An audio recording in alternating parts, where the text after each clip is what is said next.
Hello, in this video I want to show you how to factory reset your HP laptop.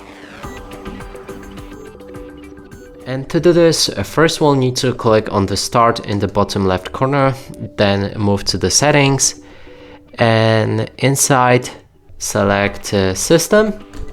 Here we want to scroll down on the right and locate Recovery.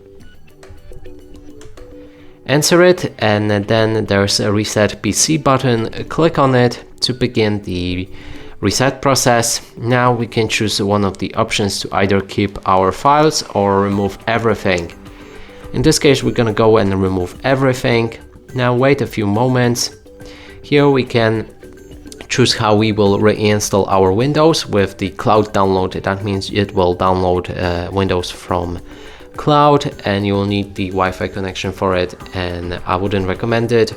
And there's also local reinstall, which obviously I'm going to choose because it will basically reinstall our Windows from the local drive. So let's click on that. Then you have the sum up of what's going to happen to your laptop, and I also recommend, because I think you won't be able to proceed further without connecting your laptop to the battery charge. So connect the charger, click on next, and you'll be able to reset your PC. And that's it for this video. Hope you like it. Please consider subscribing to our channel, leave a like and a comment below.